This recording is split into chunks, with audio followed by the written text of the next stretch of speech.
देखते हैं कि जो किसान आज सड़क पर है, जो छात्र आज कोचिंग में बर्बाद हो रहा है, जो आम आदमी आज कचहरी की गलियों में भटक रहा है, उनकी कहानी एक आदमी ने 100 साल पहले ही लिख दी थी।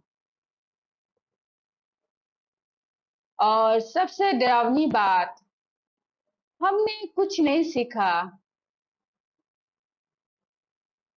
हेलो फ्रेंड, इस वीडियो में 5 सच, 5 भविष्यवाणियां, एक लेखक जो मरा नहीं बल्कि आज भी हमारे बीच है। अगर मेरे चैनल पे नए हैं तो पहले चैनल को सब्सक्राइब कर लीजिए। तो चलिए, परिचय। कलम जो समय से आगे थी। मुंशी प्रेमचंद 1880 1936 को अक्सर भारतीय उपन्यास सम्राट कहा जाता है, लेकिन यह उपाधि उनकी साहित्यिक महत्ता को केवल आंशिक रूप से ही प्रकट करती है।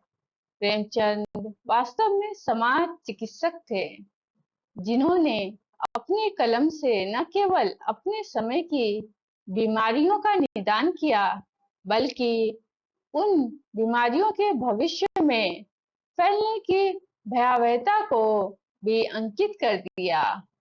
जब हम 2026 में उनके उपन्यासों और कहानियों को पढ़ते हैं, तो यह भ्रम टूट जाता है कि वे केवल अपने युग के लेखक थे। वास्तव में उनकी रचनाएं आज के भारतीय समाज की एक जीवंत रूपरेखा प्रस्तुत करती है। नीचे 5 ऐसे मुख्य स्तंभों का विश्लेषण किया गया है, जिन पर आज भी प्रेमचंद की कलम की गहरी छाप दिखाई देती है। किसानों का विस्थापन, रंगभूमि का सूरदास और आज का विकास। साहित्यिक ऐतिहासिक पृष्ठभूमि।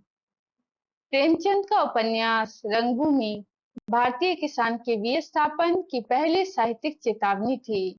इसके नायक सूरदास एक अंधा दलित, सामाजिक रूप से उपेक्षित किसान है, जिसके पास केवल 10 बीघा जमीन है, जो उसके पुरखों की निशानी और उसकी अस्मिता का एकमात्र आधार है। अंग्रेज मिस्टर जॉन सेवक उस जमीन पर सिगरेट का कारखाना लगाना चाहता है। सूरदास की प्रतिरोध भरी पुकार, सरकार पुरखों की यही निशानी है, बेचकर उन्हें कौन मुंह दिखाऊंगा। केवल एक व्यक्ति की व्यथा नहीं, बल्कि पूरे किसान जाति के अस्तित्व संकट का प्रतीक है। जॉन सेवक की धमकी, बेचेगा उसका बाप, उसकी क्या हस्ती है, रुपए के 17 आने दीजिए और आसमान के तारे मंगवा लीजिए। औपनिवेशिक शक्ति और पूंजी की दंभपूर्ण भाषा है। आज की स्थिति, आंकड़े और वास्तविकता।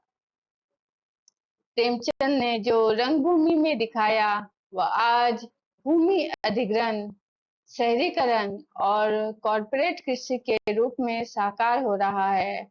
हाल के अध्ययनों से पता चलता है कि भारत में जनसंख्या वृद्धि और शहरीकरण के कारण कृषि भूमि में लगातार कमी आ रही है।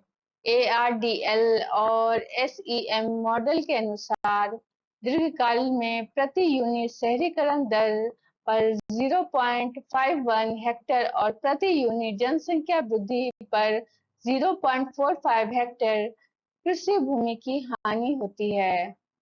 पश्चिम बंगाल के एक अध्ययन में देखा गया है कि भूमि अधिग्रहण से पहले 88.59% कार्यकर्ता किसान थे, जो अधिग्रहण के बाद गैर कृषि मजदूरों, रिक्शा चालक, निर्माण मजदूर, सुरक्षा गार्ड में तब्दील हो गए। यह सूरदास की कथा का आधुनिक संस्करण है। किसान जो अपनी जमीन खोकर शहरी अर्थव्यवस्था के तलछट में बदल जाता है। विश्लेषण, प्रेमचंद ने रंगभूमि में यह भविष्यवाणी की थी कि किसान की जमीन उसकी नहीं रहेगी, वो खुद अपनी जमीन पर पराया हो जाएगा। आज स्पेशल इकोनॉमिक जोन्स, बड़े शॉपिंग मॉल और आईटी पार्क्स के लिए जमीन अधिग्रहण इसी प्रक्रिया का नया रूप है। सूरदास की जमीन आज हजारों एकड़ कृषि भूमि बन गई है, जो सिगरेट के कारखानों की जगह बहुराष्ट्रीय कंपनियों और रियल एस्टेट लॉबी के हाथों में जा रही है। प्रेमचंद ने दिखाया कि विस्थापन केवल भौगोलिक नहीं बल्कि सांस्कृतिक और अस्तित्वगत भी होता है। कर्ज का चक्रव्यूह, गोदान के होरी और आज का ग्रामीण संकट। साहित्यिक ऐतिहासिक पृष्ठभूमि। 1936 में प्रकाशित गोदान भारतीय साहित्य का सबसे महान उपन्यास माना जाता है। इसका नायक होरी एक ऐसा किसान है जिसकी सबसे बड़ी ख्वाहिश है एक गाय खरीदना, लेकिन उसकी किस्मत में कर्ज लिखा है। वो साहूकार से कर्ज लेता है, फिर एक और कर्ज, फिर एक और। सूद पर सूद का खेल उसे ऐसे जकड़ लेता है कि आखिर में वह अपनी सारी जमीन, अपनी गाय और अपनी मेहनत सब कुछ गंवा देता है। प्रेमचंद ने लिखा, किसान का जीवन धरती से जुड़ा है, लेकिन धरती ही उसे निगल जाती है। होरी की कहानी में कर्ज एक जीवंत पात्र की तरह है जो किसान को अंदर से खोखला कर देता है। आज की स्थिति, आंकड़े और वास्तविकता। आज भारत में किसानों का कर्ज लाखों करोड़ों रुपए में है। हर 30 मिनट में एक किसान आत्महत्या करता है। साहूकारी प्रथा आज माइक्रो फाइनेंस और प्राइवेट मनी लेंडर्स के रूप में लौट आई है। होरी की गाय आज ट्रैक्टर या बोरवेल बन गई है, लेकिन कर्ज का जाल वही का वही है। सरकारी आंकड़े बताते हैं कि किसानों की आत्महत्याओं का मुख्य कारण कर्ज और फसल की विफलता है, जो प्रेमचंद के होरी के युग से ज्यादा अलग नहीं है। विश्लेषण। प्रेमचंद ने गोदान में यह दिखाया कि कर्ज एक ऐसा कीड़ा है जो किसान को अंदर से खोखला कर देता है। आज भी किसान एमएसपी, न्यूनतम समर्थन मूल्य की लड़ाई लड़ रहा है, क्योंकि उसे उसकी फसल का सही दाम नहीं मिलता। होरी की तरह आज का किसान भी दान दे रहा है, अपनी जमीन का, अपनी मेहनत का और अपनी जान का। प्रेमचंद ने यह भविष्यवाणी की थी कि जब तक किसान को उसकी फसल का सही मूल्य नहीं मिलेगा और कर्ज से मुक्ति नहीं मिलेगी, वो हमेशा दान देने वाला रहेगा। आज यह दान कर्ज माफी की राजनीति और आंदोलनों का रूप ले चुका है। दिखावे की संस्कृति, कफन, निर्मला और आज का मध्यम वर्ग। साहित्यिक ऐतिहासिक पृष्ठभूमि। प्रेमचंद ने दिखावे की संस्कृति को दो रचनाओं में उतारा। पहली, कफन, जहाँ एक गरीब मजदूर घीसू की पत्नी मर जाती है। पिता और पुत्र मिलकर अंतिम संस्कार के लिए पैसे इकट्ठा करते हैं, लेकिन वो पैसे शराब और खाने में उड़ा देते हैं, क्योंकि समाज की नजर में उनका दर्जा बचाना जरूरी है। दूसरा, निर्मला, एक मध्यम वर्गीय परिवार जहां दहेज और अनमेल विवाह की प्रथा ने एक युवा लड़की की जान ले ली। निर्मला के पति तोताराम एक बूढ़े बीमार विधुर हैं, लेकिन परिवार को समाज में इज्जत चाहिए। निर्मला को दहेज के लिए एक बेमेल शादी में धकेल दिया जाता है। आज की स्थिति, आंकड़े और वास्तविकता। आज यही दिखावा सोशल मीडिया पर है। इंस्टाग्राम पर परफेक्ट लाइफ दिखाना, ईएमआई पर आईफोन लेना, शादी में लाखों उड़ाना, ये सब कफन और निर्मला का आधुनिक रूप है। भारतीय मध्यम वर्ग समाज की नजर में जीता है, असलियत में नहीं। निर्मला में तोताराम की माँ कहती है कि बड़े घर की बहू लानी है, चाहे बेटा बीमार हो। आज की माँ बाप कहते हैं पड़ोसी क्या कहेंगे। यह दिखावे की मनोवृत्ति आज कीपिंग अप विद द जोनसन्स के रूप में वैश्विक स्तर पर फैल चुकी है। विश्लेषण। प्रेमचंद ने कफन और निर्मला में यह भविष्यवाणी की कि मध्यम वर्ग का संघर्ष सिर्फ रोटी का नहीं, दिखावे का होगा। कफन में घीसू और माधव अपनी मृत पत्नी माँ के लिए कफन तक नहीं खरीदते, क्योंकि उनकी सारी ऊर्जा समाज में अपना चेहरा बचाने में लग जाती है। आज का मध्यम वर्ग भी ईएमआई पर कार, बड़े घर और महंगे फोन लेकर सामाजिक स्वीकृति खरीद रहा है।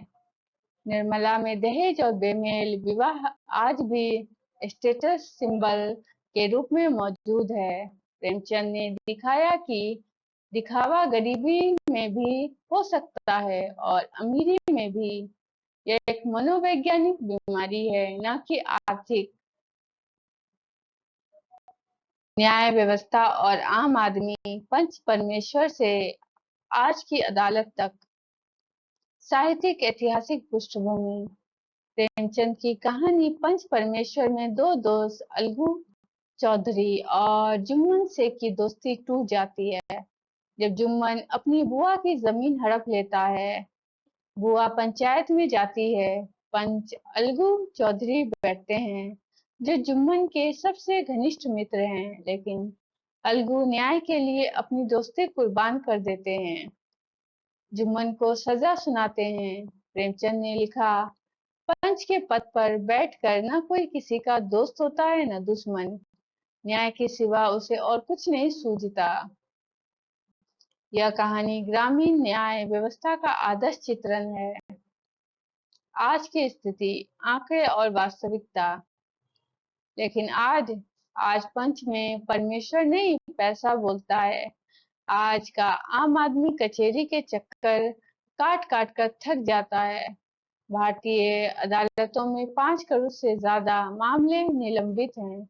एक साधारण मजदूर या किसान के लिए न्याय इतना महंगा है कि जितना उसकी जिंदगी नहीं। पुलिस हिरासत में मौतें, वीआईपी ट्रीटमेंट और न्याय में देरी, ये सब आज की हकीकत है। प्रेमचंद ने पंच परमेश्वर में एक आदर्श न्याय की कल्पना की थी, लेकिन आज का कॉमन मैन जानता है कि न्याय का मतलब है पैसा, पावर और पहुंच। विश्लेषण। प्रेमचंद ने यह भविष्यवाणी की कि जब न्याय बिकने लगेगा तो समाज की नींव हिल जाएगी। पंच परमेश्वर में अलगू चौधरी का चरित्र एक ऐसे न्यायाधीश का प्रतीक है जो निष्पक्षता के लिए व्यक्तिगत संबंधों को त्याग देता है। आज भारतीय न्याय व्यवस्था में वकीलों की फीस, मुकदमों की लंबाई और साक्ष्यों की खरीद फरोख्त ने इस आदर्श को ध्वस्त कर दिया है। जिसके पास पैसा और पावर नहीं, वो पंच परमेश्वर की जगह पंच पेशेवर देखता है। प्रेमचंद ने यह भी दिखाया कि न्याय जब स्थान लोकल से हटकर संस्थान बनता है तो वो आम आदमी की पहुंच से बाहर चला जाता है। शिक्षा और नैतिकता। नमक का दारोगा, बड़े भाई साहब और आज का एजुकेशन बिजनेस।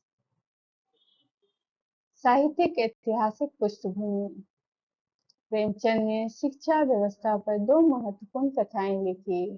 पहली, नमक का दारोगा में बंशीधर एक ईमानदार नमक निरीक्षक है। वो धन के ऊपर धर्म को चुनता है। जब एक अमीर पंडित अलोपी दीन उसे रिश्वत देने की कोशिश करता है तो वंशीधर मना कर देता है। अंत में पंडित अलोपी दीन कहते हैं, न मुझे विद्वत्ता की चाह है, न अनुभव की। सौभाग्य और सुअवसर ने मुझे वह मोती दे दिया जिसके सामने योग्यता और विद्वता की चमक फीकी पड़ जाती है। यहाँ नैतिकता को सबसे बड़ी योग्यता माना गया है। दूसरी कहानी, बड़े भाई साहब में बड़ा भाई दिन रात पढ़ता है फिर भी फेल हो जाता है। छोटा भाई खेलता रहता है फिर भी अव्वल आता है। प्रेमचंद ने यहाँ शिक्षा प्रणाली पर व्यंग किया है। बड़े भाई कहते हैं कि ये शिक्षा रटने की प्रणाली है और समझ में आए या ना आए बच्चा रटकर पास हो जाता है। आज की स्थिति, आंकड़े और वास्तविकता। आज ये भविष्यवाणी कितनी सच है। भारत में कोचिंग उद्योग एक समांतर शिक्षा तंत्र बन गया है। 7.1 करोड़ से ज्यादा छात्र कोचिंग क्लासेस में नामांकित हैं और ये उद्योग 58,000 करोड़ से ज्यादा का है जो हर साल 15 से 20% की दर से बढ़ रहा है। आईमार ग्रुप के अनुसार भारतीय कोचिंग संस्थान बाजार 2033 तक 17.40 बिलियन तक पहुंचने की उम्मीद है। 2024 में 12 लाख से ज्यादा छात्र केवल 17,385 आईआईटी सीटों के लिए और 23 लाख नीट यूजी उम्मीदवार 10,08,940 एमबीबीएस सीटों के लिए प्रतिस्पर्धा कर रहे थे। यह बड़े भाई साहब की रणतट प्रणाली का ही विस्तार है जहां परीक्षा पास करना शिक्षा का लक्ष्य बन गया है। विश्लेषण, प्रेमचंद ने बड़े भाई साहब और नमक का दारोगा में यह भविष्यवाणी की कि शिक्षा जब व्यापार बनेगी तो नैतिकता अपने आप बिक जाएगी। बड़े भाई साहब में बड़ा भाई रट कर पढ़ता है लेकिन उसकी समझ शून्य है। आज कोचिंग संस्थान परीक्षा क्रैकिंग की रणनीति सिखाते हैं लेकिन विवेक, नैतिकता और समझ नहीं। नमक का दारोगा में वंशीधर की ईमानदारी आज के आईएएस आईपीएस अधिकारियों में कहाँ दिखती है जब पेपर लीक और भ्रष्टाचार की खबरें आम हैं। प्रेमचंद ने दिखाया कि जब शिक्षा का उद्देश्य नौकरी या परीक्षा पास बन जाता है तो वो चरित्र निर्माण का काम नहीं करती। आज का एजुकेशन बिजनेस इसी बीमारी का सर्वोत्तम उदाहरण है। समग्र निष्कर्ष, प्रेमचंद की प्रासंगिकता।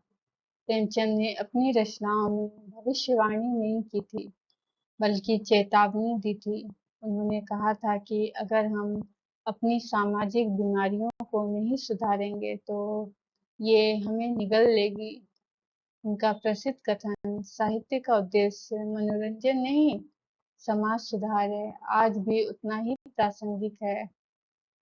100 साल बाद भी हम उसी समाज में जी रहे हैं जहाँ किसान की जमीन छीनी जा रही है, रंगभूमि कर्ज का चक्रव्यूह किसान को मार रहा है, गोदान मध्यम वर्ग दिखावे में डूबा है, कफन निर्मला न्याय पैसे से खरीदा जाता है, पंच परमेश्वर और शिक्षा नैतिकता खो चुकी है। नमक का दारोगा, बड़े भाई साहब प्रेमचंद को आज पढ़ना इसलिए जरूरी है क्योंकि वो सिर्फ कहानीकार नहीं थे, वो समाज के डॉक्टर थे जिनकी दवा साहित्य आज भी उतनी ही कारगर है क्योंकि बीमारी सामाजिक अन्याय आज भी उतनी ही गंभीर है। जब तक हम उनकी भविष्यवाणियों से सबक नहीं सीखेंगे हम उसी रंगभूमि का अभिनय करते रहेंगे जो हमारी अपनी जिंदगी है। दोस्तों, ये 5 भविष्यवाणियां सुनने के बाद मैं आपसे एक सवाल पूछना चाहती हूँ।